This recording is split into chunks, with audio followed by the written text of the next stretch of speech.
सारणी बनाकर दे रखी है जिसमें काय के आयताकार भाग है, लंबाई, चौड़ाई, परिमाप और क्षेत्रफल, ये 4 चीजें मेंशन है। जिसमें से पहला जो भाग है जिसमें लंबाई 5 मीटर है, चौड़ाई के आगे हमने डैश लगाया हुआ है, परिमाप के आगे भी हमें डैश लगा के दिया, क्षेत्रफल दे रखा है 20 वर्ग मीटर।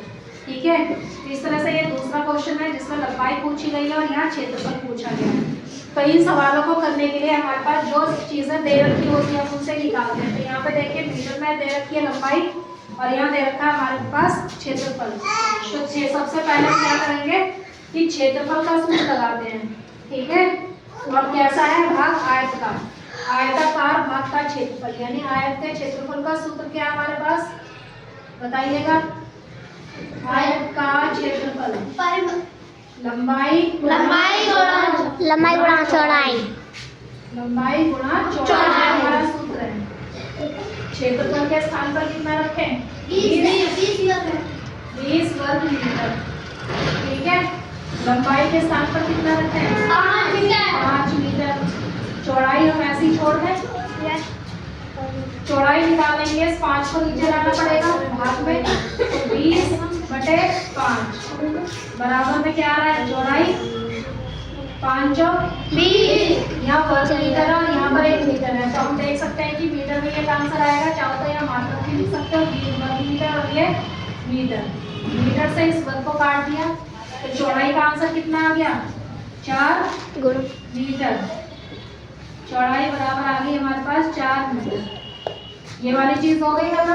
इसके बाद क्या है हमारे पास? परिमाप। आयत के परिमाप का सूत्र बताइए।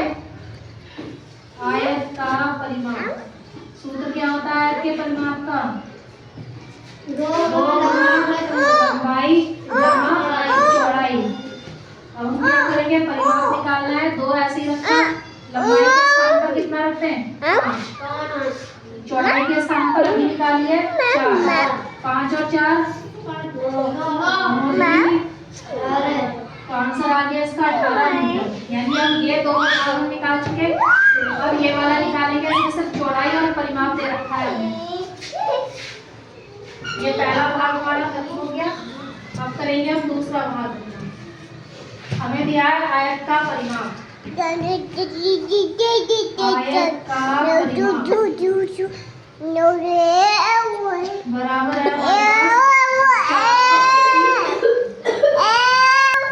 2 गुणा लंबाई जमा बराबर कितना है? 480। 2 ये रखा हमने।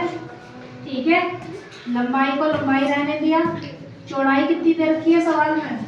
30 रख दिया हमने। बराबर में हमारे पास है 480।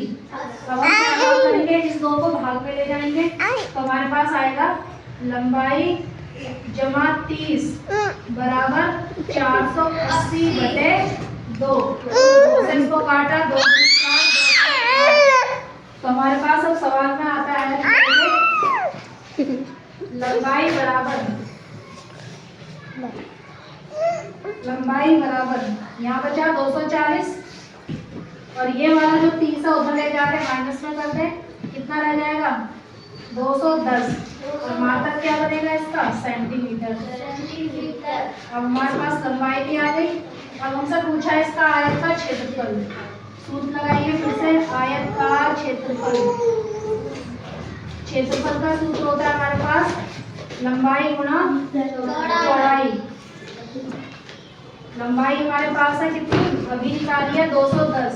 चौड़ाई कितनी है? 30। तो आप देखिएगा 2 जीरो तो ऐसे ही लगाते हैं आप लास्ट में। 3 की इसमें गुणा करेंगे, 3 दूनी 6। मात्र किसमें बनेगा? सेंटीमीटर का स्क्वायर। और ये आपके दोनों भाग कंप्लीट हो गए। क्षेत्रफल भी निकाल दिया हमने, लंबाई भी निकाल दी। ठीक है, अब आप इसे उतारो।